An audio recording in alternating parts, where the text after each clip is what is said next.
an amazing film, and for many reasons, but there are so many different threads and pieces to this story. And I think you honored all of them in a really nice way. The tragedy itself, the impact of the tragedy, the connection, the response through the creativity and making the sculpture as a remembrance, but also as a life-saving process. And the connection with the other mothers, the other survivors, the placement struggle, which is deeply felt, more deeply felt because of the nature of the creation, and the Syracuse program, all these things. It's not only heartbreaking, but it's heartwarming, and it's very inspirational. But I think that all those things got touched on really, really, really beautifully. I have one really quick question before we do anything else. What's the nature of the string bracelets? What's that about? That was just simply part of the renovation. Microphone, please. This was just part of the renovation process. Each color of a string told us which process already was done. Okay. As simple as that. It was just unfortunate timing, really. Oh, that's okay. I was like, do I put that in or do I not? And it's just like, kill your darling sometimes. Yeah, right, so right. It's like, did that, it's important to the story, but I didn't know if Well, it was a point of curiosity, obviously, because it's not explained in there, and you just wonder what its significance is. But I think that's perfect, and it does go to the renovation. When was the renovation done? 2 years ago. 2 years ago. And okay, so let's just start with the process here. What put you onto this film and to this story in the first place? So I, grew up on Long Island. My parents lived in East Hampton for a while, and so now I vacation in Montauk every summer. And we saw a blurb about this in the Montauk Sun. They put an ad in for free for Susa every week, and so my husband and I just decided to just check it out. And then I got there, and I went to Ithaca College. Alexi went to Syracuse. We're literally, I think maybe, I don't want to say my age, but we're similar in age. But I was in London, the London program, maybe a couple of years before him. And I really remember this crash hit me. And because I was there, and we hung out with all the Syracuse kids, and I actually, it terrified me. Every time I was on a plane after that, I thought about this crash. And then so I got there, and it hit me on that level. But it also just hit me on the fact that every single week we are dealing with this in our lives, and how much I needed to mourn that. We all need to mourn it, and we need to mourn it not on TV. We need to mourn it in person, or hopefully this film is reflective of mourning that. So and also that it was a female artist, and it was females that were part of it, even though, as Susa says, men were invited as well to model, but none took you up on the offer. None came, not a one. So, yeah. Okay, so were you already a filmmaker when you got onto the story, or did you get onto the story first and you became a filmmaker after? I've been a filmmaker for 15 years. Okay. I had a film, Mr. Chips, about an ex-NBA player that premiered at Doc NYC last year, and did the festival circuit, played at Sarasota, Montclair, and was acquired by Brahmarama, and is now on Amazon and Canopy and Urban Movie Channel. I started as a producer, and then I started directing 5 years ago. I got my master's in it. I attended Stony Brook's 2020 program. I was one of the 20 filmmakers, and then I got my master's in documentary. So when you came across the story, it was like instantly, after your reaction was, this is to make a film about. Yeah, well, I thought about it not instantly, I just kept thinking about it. And that's kind of when maybe this is a film. But it's also then I reached out. It's so hard to just kind of reach out to someone you don't know, because Susa wasn't there the day or you weren't outside when we visited.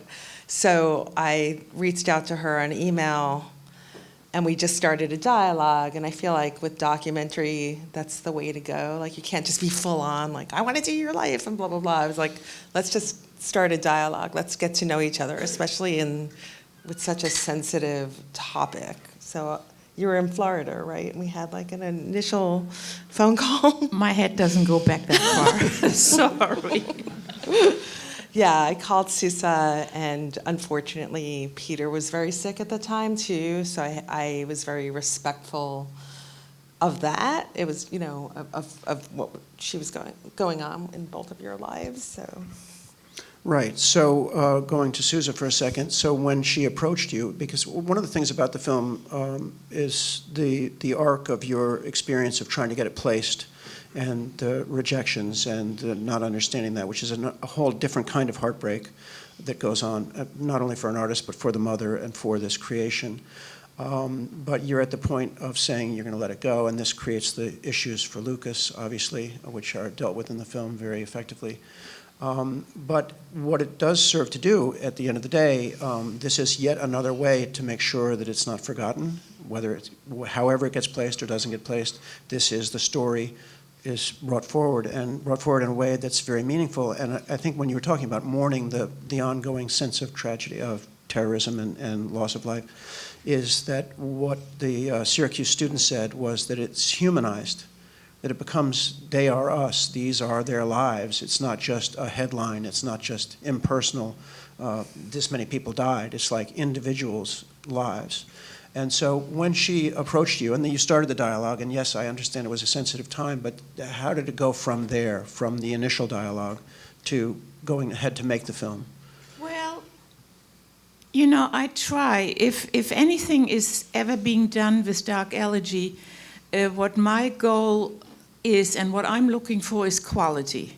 I don't want it to be sensational. I don't want it to be described as something that it's not. I like it to be portrayed truthful, and in this case, photographically, just absolutely beautiful. I think the photography, the filming in this film is exquisite. I agree. I've never seen Dark Elegy photographed or filmed as beautiful as in C20D. I want to shout out to Dejan Pavlovich and Gregory Gerhard, who were our DPs, and they're in the audience.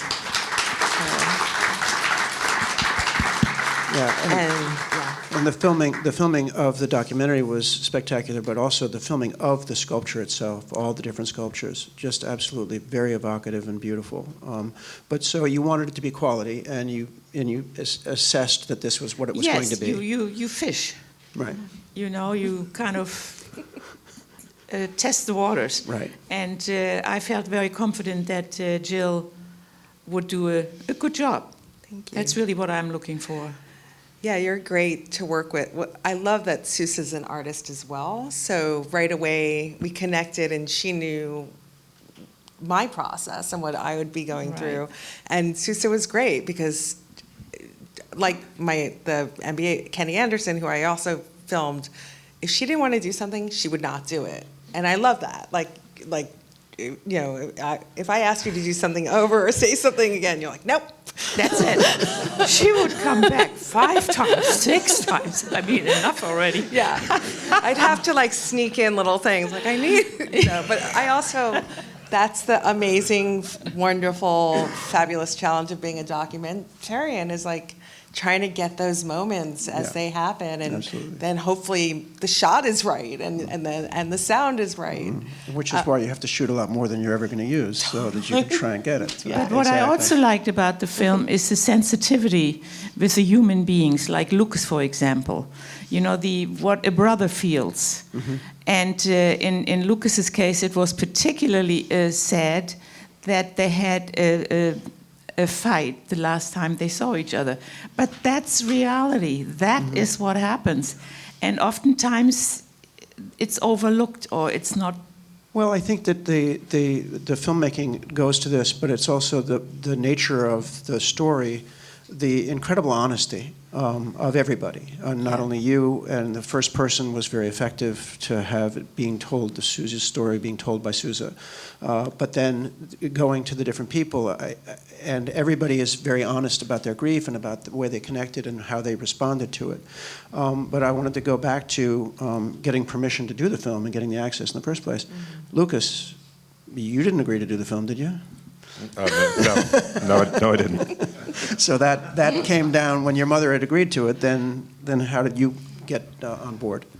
She had mentioned that she was enjoying her time with Jill and that she trusted Jill, and so Jill reached out to me, and we tried to make time for each other, and really it took a long time. Yeah, you were the last interview. Yeah, Which was great. we had a tough time scheduling it, but then we did, and as my mom pointed out, I felt very comfortable speaking with Jill, and you were there for quite some time, and I don't know if you noticed, I noticed it looked like I was drinking. Very nice that you showed me at the end of the bottle. Oops. Which the bottle didn't start full. It was. No, I drank some of it too. But I hadn't realized, frankly, that it was. We don't. My dad and I are wound up a little tighter than my mom, and we really don't talk about our feelings much. So when Jill came and sort of knew the right questions to ask, I was a little surprised at my candor as well.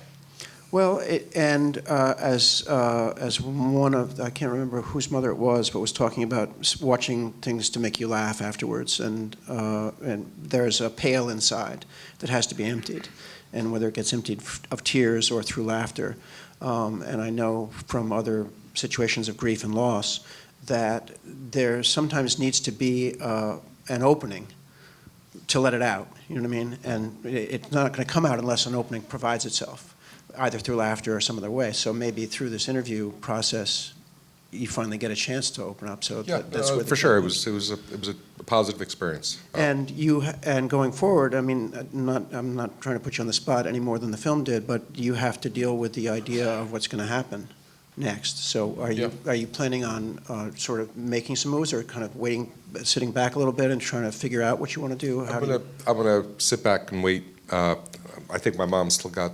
Excuse me, what are you waiting for? For me to die?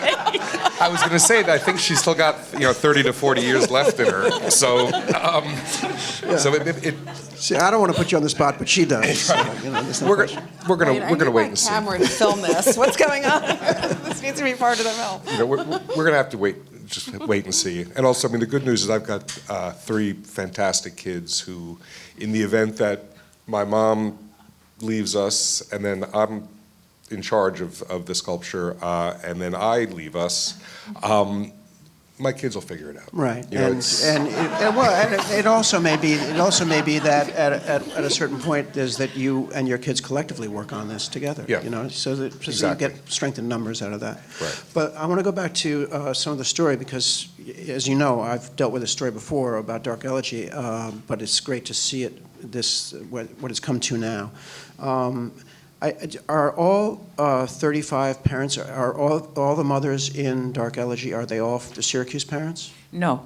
No, they're from the entire group. Because... from the entire plane? Yeah, entire plane, exactly. It was opened up to everyone, because initially the 35 Syracuse kids took the main focal point. Right. And the others sort of, and they also died. I see. And so I made sure that with Dark Elegy, absolutely everyone was invited, including men. But men just simply didn't come. And there are lots of Syracuse parents or mothers or sisters, as well as from the rest of the group. Okay, so the cello concert that you said, let's make this a tradition. When was that, and what was that? Well, the cellist is actually in the audience, and she played lots of music. The amazing Jean Fox. Every September 11th at 12 o'clock, we have the concert with Jeannie Fox playing the cello, and the public is invited to bring blankets, chairs, and it's a very, very somber, obviously, but also it's a good thing to sit together and to commemorate victims of terrorism. No, I think it's fantastic, and I do think it's a wonderful tradition. How did you put together the Syracuse piece? It was a whole separate thing, the Remembrance Scholars, and then you brought her to Montauk. Yeah. So how did that work as a filmmaker? So, yeah, so I met Tori, and she was Alex's scholar the year that we were filming there, and she was just so wonderful and so giving, and I just kept asking her, "Are you gonna, have you visited yet?" And she said no, and then I just told her, "Let me know when she's visiting," and I kind of just kept calling her and said, "When are you visiting? Are you visiting this summer maybe?"